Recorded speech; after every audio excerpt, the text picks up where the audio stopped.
Olá, sejam todos bem-vindos novamente a mais um episódio do Debatendo Joana de Ângeles, do canal da Mergs no YouTube.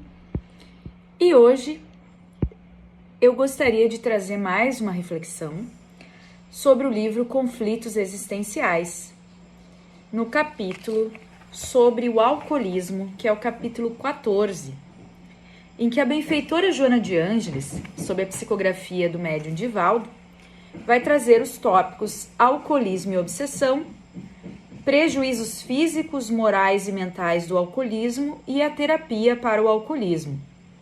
Eu trouxe esse tema inspirada na obra e na vida do Van Gogh, aquele famoso pintor, conhecido como o pai do modernismo por muitos pintores, né? E que durante sua vida teve apenas um quadro vendido, seguindo então a trajetória de muitos artistas famosos e seculares, ficando famoso apenas após a sua morte. Para tanto, eu li um livrinho escrito pela Elza Márcia Targas Jacobian, que é uma médica neurologista da editora Casa Leitura Médica, que com a ajuda de outros escreveu esse livro, A Doença e a Arte de Vincent van Gogh, e vai trazer várias elucubrações médicas, várias hipóteses diagnósticas do que afinal Van Gogh tinha. Se ele tinha uma doença, um distúrbio metabólico hereditário, né, chamado porfirinha intermitente aguda, que essa doença iria produzir compostos tóxicos, precursores das porfirinas, os quais são os responsáveis por crises, as quais se manifestam por vários sintomas, desde dores abdominais até episódios de confusão com alucinações, baseado em cartas, né, que ele mandava para o seu irmão Theo, falando que sofria muitas dores de barriga e tinha muitas crises de psicose, né? Doença de Meniere, que também é uma doença que podia causar os seus sintomas. Ela vai trazer epilepsia, que pode ser a causa também de seus sintomas. A questão do suicídio, que a gente sabe que o Van Gogh ele acaba se suicidando, né? Será que era esquizofrenia que ele tinha? Será que foi um surto, um transtorno do humor bipolar? Então, não fica nada definido, porque nós não temos nada assim definido, né? Mas o fato é que todos sabem que o Van Gogh ele fazia uso de álcool. Naquela época, o absinto era a droga da moda, né? Aqui ela vai trazer, ó, no século XIX, início do século XX, a ingestão de absinto, considerado afrodisíaco e potencializador da criatividade, foi o maior problema social da França, até sua proibição nesse país em 1915.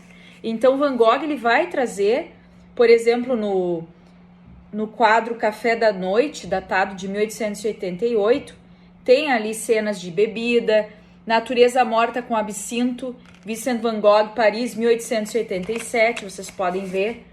Ele faz alusão nas suas pinturas a essa bebida várias vezes. Então aqui os autores vão trazer, vão fazer um quadro, né, falando o que favorecia o Van Gogh ter um quadro de esquizofrenia, o que dificultava, né? O que favorecia ele ter um transtorno depressivo maior, o que dificultava, neurastenia, né? O síndrome de Gershwin, e aí vai vários termos que pro leigo, colocando no Google, a gente vai descobrindo, descortinando ou não, o que seria essas doenças, a título de curiosidade e estudo, porque isso aqui é muito interessante. E também, para tanto, eu dei uma olhada naquele filme, que é uma obra de animação. Ele é feito embasado nos quadros do Van Gogh, seguindo o seu método, né, de pintura, de 2017, com Amor, Van Gogh. Então, é um filme muito legal, que também reflete, ele tem uma ênfase na sua arte, traz essa questão da melancolia do Van Gogh, né, uma animação interessante. Nós sabemos daquele episódio em que ele se mutilou, ele corta a orelha, né? Sabemos então que que há também aquele episódio em que ele acaba se suicidando com um tiro no estômago, que é muito estranho. Então, várias vezes isso vai ser levado em consideração quando nós trabalhamos e pensamos no Van Gogh. Existem 2 frases no final daquela animação que eu anotei, que eu acho interessante. Uma delas diz: "Vine-se ceifeiro", ele está se referindo a uma obra em que ele faz um ceifeiro, ele pinta um ceifeiro, né? "A imagem da morte, mas nessa morte não há nada triste. Ela ocorre em plena luz do dia, com um sol que inunda tudo, com uma luz de ouro fino." Com um sol que inunda tudo, com uma luz de ouro fino. Fala de uma morte que ocorre em plena luz do dia. Eu fiquei refletindo em torno dessa frase, porque quando nós vamos estudar sobre a sombra, nas obras da Joana de Ângeles, com ênfase nessa psicologia junguiana, que a benfeitora traz, nós temos que pensar que o nascer e morrer, a pulsão de vida e a pulsão de morte, elas estão em diálogo o tempo todo. O que é isso, cara? A psicanálise tradicional, ela vai trazer que tudo aquilo que visa a perpetuação da espécie, que visa a continuarmos vivos, a termos um pensamento otimista, pode ser considerado como uma pulsão de morte. A saber, toda vez que eu acordo, que eu escovo meus dentes, que eu tomo café, que eu me preparo para ir trabalhar, que eu passo um batonzinho, que eu abro um livro, que eu faço uma oração, isso é pulsão de vida. Isso visa a continuação. Mas todos nós temos a pulsão de morte dentro de nós. Quando eu tomo café em excesso, se eu sou uma pessoa que fuma, que bebe, né? Pulsão de morte. Na hora que eu vou dormir mesmo, a pulsão de morte está falando. Então, tudo que nasce morre nesse mundo que estamos ainda. E a lei da destruição, segundo o Livro dos Espíritos, ela está presente. Então, todos nós trazemos um pouquinho de vida e de morte, correto? Quando a pulsão de morte é muito grande, quando a sombra é muito grande, né? Não há um equilíbrio entre essas energias que todos temos de luz e sombra, nós acabamos sendo tomados e levados a comportamentos muito destruidores e que acabam muitas vezes nos enlouquecendo, nos adoecendo ou nos tirando da vida. A pulsão de morte predomina. Então, pessoas, por exemplo, que fazem esportes muito perigosos, sempre em busca de novas adrenalinas, o toxicômano, ou seja, o dependente químico, ele está naquele momento no afastamento da sua pulsão de vida, ou seja, predominantemente numa pulsão de morte. Então, existem temas que não são só da luz e nem da sombra, que todos trazemos conosco. No caso do Van Gogh, por exemplo, toda vez que ele acordava e que ele passava lá horas pintando, isso é pulsão de vida. Ele está produzindo, ele está retratando pessoas e cenas cotidianas nos seus livros. Mesmo uma característica de uma pessoa que ele achou interessante, ele vai reproduzir. Isso é muito comum dos artistas, né? Então, por exemplo, aqui, ó, o retrato de um personagem. Pulsão de vida. Ele tá ali escrevendo não, ele está ali pintando e fazendo retratos, né? Então, assim, no caso, essas características, elas estão juntas com a mesma pessoa que acaba tirando a sua vida, com a mesma pessoa que estava sob efeito do álcool, certo? Então, vamos partir desse pressuposto. Todos nós, enquanto indivíduos, possuímos um pouquinho de luz e um pouquinho de sombra, e elas andam juntas. E por isso ele poeticamente vai dizer: a morte não há nada triste. Ela ocorre em plena luz do dia, com um sol que inunda tudo, com uma luz de ouro fino. Nossas células, elas se degeneram e morrem diariamente. Nós suamos, né? Nós nos gastamos, nós estamos envelhecendo. Há uma beleza poética nisso. E ele traz também outra frase que vai aparecer no final dessa animação, que diz assim: quero comover as pessoas com minha arte. Quero que elas digam, ele sente profundamente ele sente ternamente. Olha que belo, essa vontade de se fazer compreender, essa vontade de se expressar que todo artista tem, né? Há ali um desejo otimista, alguns podem dizer um pouco megalomaníaco, mas de fato se concretizou, porque Van Gogh fica muito famoso com as suas obras, não há quem não conheça, né, na cultura popular mesmo. Então a gente vê esse profundo desejo de conexão. E aí eu te pergunto, o álcool pode estar travestindo esse desejo de conexão? Sim. Todo aquele que se droga, seja com o que for, ele está procurando alguma coisa que a sua alma não acha e o ego, de forma atrapalhada, vai buscar conexão. Claro que isso está a serviço da pulsão de morte, porque todos nós sabemos, e a ciência já comprovou isso reiteradamente, os malefícios do álcool. O álcool, ele vai causar problema cerebral nas neurotransmissões dos nossos neurônios. O álcool vai trazer problema hepático, ou seja, problemas no fígado, problemas na suprarrenal, problemas de engordar, problemas de caloria vazia, porque nada se aproveita do álcool. Ele vai deixar a pessoa fora do seu estado de consciência, podendo então estar mais suscetível a acidentes automobilísticos, a brigas desnecessárias, a desequilíbrio, a quedas. Então é mais do que comprovado, e ainda mais nós espíritas sabemos, que o álcool traz problemas. E sob a ótica espiritual, vai atrair, como tudo na vida, vai atrair semelhantes, espíritos que também estão ainda iludidos nessa realidade etílica de se vincular ao ser encarnado, que vira um verdadeiro copo para esse espírito que está precisando extrair esse prazer novamente do álcool, e isso vai criando processos obsessivos bem complicados e muitas vezes de difícil resolução numa só encarnação. Então o álcool, minha gente, ele é um tema muito importante. Eu gostaria de me ater mais nele, por quê? Primeiro porque hoje, enquanto eu fazia as minhas preces, eu abri aquele livrinho que vocês conhecem muito bem, que é Minutos de Sabedoria, por Carlos Torres Pastorino, e saía sobre o álcool. Pare enquanto é tempo, não diga não gosto, não quero mais beber, digam não gosto mais de álcool. Então essa temática ficou reverberando. Já estava há dias para falar do Van Gogh e lembrei que no Conflitos Existenciais tem um tema do alcoolismo.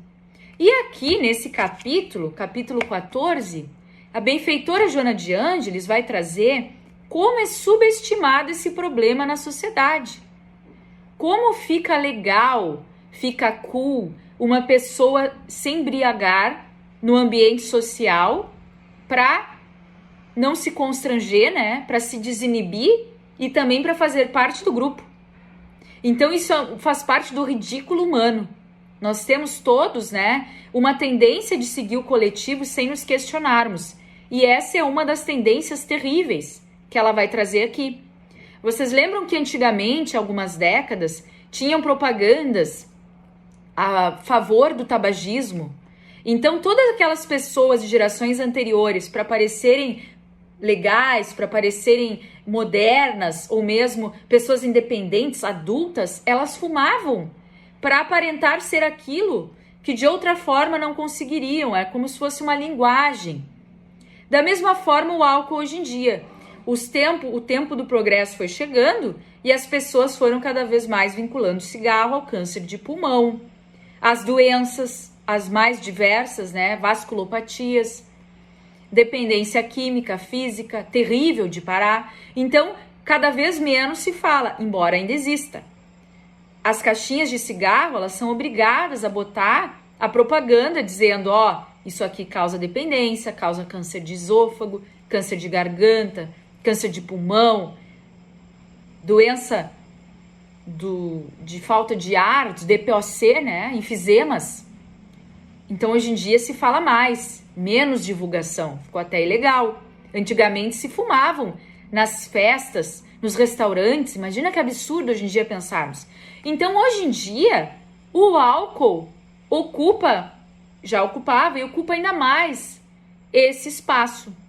Qualquer celebração que fizermos, se formos num aniversário, num casamento, num happy hour, os famosos encontros após o trabalho, tem aqueles dizeres nos restaurantes, rodada dupla. Você compra um chopp e ganha outro.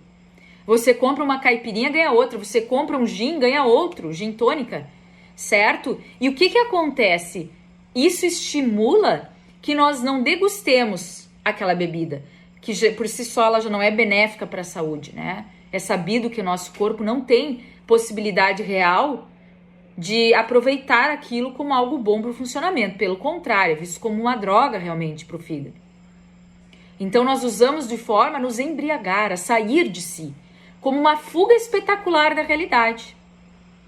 E quando eu tenho descendentes que já eram viciados, a Joana de Ângeles vai trazer isso nesse capítulo, eu posso ter uma tendência à drogadição. Então, ou eu sou aquela pessoa que bebo demais a perder a conta e primeiro fico eufórica, que é o que a Joana vai trazer, a fase do vinho alegre, em que todos aqueles elementos que estavam reprimidos, eles saem, causando bem-estar. No segundo momento, eu vou ficando mais lentificada, a boca enrola, né? As palavras já não saem bem, posso ficar um pouco deprimida, eu vinho triste. Então, assim, aquela breve euforia que dá uma sensação fugaz de alegria, se transforma em algo triste. E muitas personalidades, sociopatas, por exemplo, pessoas que têm assim uma tendência, uma questão nesse sentido, vão se transformar mais agressivas, vão fazer mesmo assassinatos, muitos se suicidam. E muitas vezes depois esquecendo o que aconteceu. Ou seja, é muito perigoso e subestimado o consumo de álcool na nossa sociedade. Então aqui, ela vai trazer como alcoolismo um grave problema de natureza médica, psicológica e psiquiátrica, que merece assistência urgente, uma vez que também se apresenta como terrível dano social, em face dos prejuízos orgânicos, emocionais e mentais que opera no indivíduo e no grupo social ao qual pertence. Todos nós sabemos do Alcoólicos Anônimos. Quantas famílias são desgraçadas por conta disso? Familiares, filhos, esposas, o próprio grupo social, a pessoa começa a faltar no trabalho, pode cometer crimes, se expor de várias formas, né? Então aqui ela vai trazer que o alcoolismo vai envolver crianças mal orientadas, jovens em desalinho de conduta, adultos e idosos instáveis, gerando altos índices de intoxicação aguda e subaguda em todos, como consequência da facilidade em que se pode conseguir a substância alcoólica, que faz parte do status da sociedade contemporânea, como de alguma forma ocorreu no passado. Então, desde o tempo do Van Gogh, isso já era aceito, inclusive estimulado na sociedade. Ela vai trazer, claro que a afeição crônica, quando usada de forma, repetida, ela é mais perigosa e causa mais problemas, culminando até com delirium tremens, que é uma situação que nós vemos muitas vezes em pessoas em situação de rua, que a pessoa tem uma falência suprarrenal, começa a delirar, começa a tremer, tem carência de sódio, de outros minerais importantes, de vitamina B12, né? Pode convulsionar, pode ter uma encefalopatia de Wernicke, que chama, que depois a pessoa não consegue mais voltar, né? Então, realmente é muito perigoso isso. Invariavelmente, ela traz a ansiedade como pano de fundo para o álcool, porque causa a ilusão de que a sua ingestão acalma, produz alegria, o que não corresponde à verdade. Da mesma forma se dá com a maconha, por exemplo. Nós sabemos que muitos indivíduos ansiosos usam para se acalmar, mas é uma ilusão, porque se isso faz mal para o seu organismo físico e espiritual, é uma ilusão. Então aqui ela vai trazer os vários tipos, de conflitos especialmente sexuais, empurrando para o vício destruidor, timidez, instabilidade de sentimentos, ciúme, complexos de inferioridade, transtornos masoquistas, vão trazer o uso do álcool e fuga para situações muitas vezes embaraçosas. Algumas vezes para apagar lembranças ou situações desagradáveis, outras para servir de encorajamento. Vocês devem lembrar aquela cena do livro O Pequeno Príncipe, em que ele visita um planeta onde tem um alcoolista. E ele pergunta, por que você bebe? Para esquecer. Esquecer o quê? Eu já nem lembro. É mais ou menos isso. O alcoolista, ele usa aquilo para fugir, daqui a pouco ele já nem lembra do que ele está fugindo, né? Então, o vampirismo que tem por trás disso.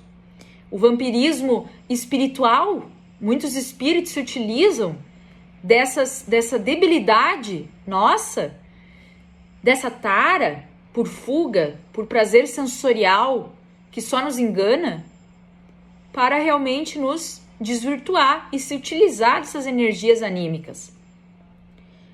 A Joana vai dizer, francamente, o vício de qualquer natureza é rampa que conduz à infelicidade. Então, quando nós vamos estudar as paixões no Livro dos Espíritos e perguntam para nós, Carla, a paixão é boa ou ruim? Nós vamos dizer no Livro dos Espíritos que a paixão ela pode ser boa ou ruim. E ele faz alusão ao cavalo. Um cavalo, quando bem conduzido, ele pode ser muito útil. Ele amplifica a velocidade. Agora, quando o cavalo nos conduz de forma desassistida, de forma enlouquecida, ele nos leva ao precipício, não é mesmo? Então, o cavalo é bom ou ruim? Depende. Quem que está no controle? Sou eu ou é a paixão que me move? Então, é diferente. Eventualmente eu vou numa festa e vou beber uma dose de vinho, vou ter o controle sobre aquilo. Ok, eu vou parar agora porque isso aqui não me faz bem, então eu vou parar para não ficar alcoolizado. Entendem? Essa é a diferença. Não necessariamente, nunca mais irei tocar, né, no álcool. Mas a questão é, se eu perco o controle, se isso é usado como um vício psicológico ou físico, ou os dois, já não me é útil. Então é nesse sentido que a gente tem que pensar. Então aqui, olha essa reflexão que ela vai trazer.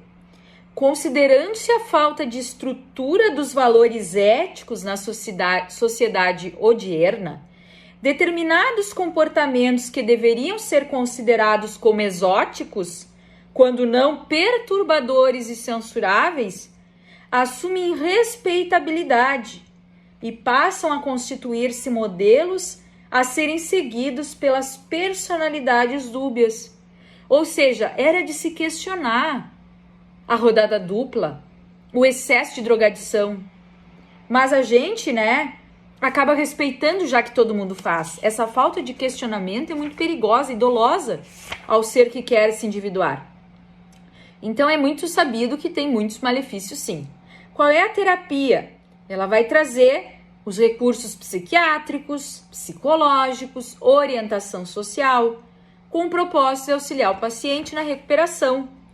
A boa leitura para despertar da consciência, a aplicação de bioenergética, porque robustece o ânimo do paciente e ajuda-o na libertação das tenazes que sofre por parte do perseguidor desencarnado, porque aí já temos, na expressa maioria, né, se não todos os casos, já tem obsessão nessa questão do alcoolismo. Psicologia e psiquiatria espíritas, né, que vão trazer essa visão do mundo espiritual. E é difícil. Por quê? Porque o indivíduo alcoolista, ele sempre vai ter um discurso que vai justificar o uso do álcool ou vai se vitimizar projetando no outro a sua desdita. Então, vamos levar em consideração que não é fácil. Então, assim, a cura real reside na sua transformação moral para melhor. A vontade que provém do self, o querer, pedir obtereis, porquanto pode recuperar a saúde física, emocional e mesmo psíquica. No entanto, se não aceitar a responsabilidade para auto-iluminar-se, logo enfrentará novos problemas e situações desafiadoras. Essa reabilitação deve dar-se, por certo, do interior para o exterior, dos sentimentos para a organização fisiológica. Muito bem. Então, pessoal, nós temos que pensar nisso, né? Claro que nós partimos do Van Gogh para a sociedade contemporânea e muitas vezes para nós mesmos, né? Eu posso ser um espírita dedicado e ter dentro de mim o vício do álcool. E justamente por ser sombra eu não faço consciência disso. Pensemos nisso, pensemos com responsabilidade nisso, não julguemos, né? E vamos ver o que está por trás dessa necessidade social de tanto consumo de álcool. Fiquem em paz e estejamos todos vinculados a Jesus.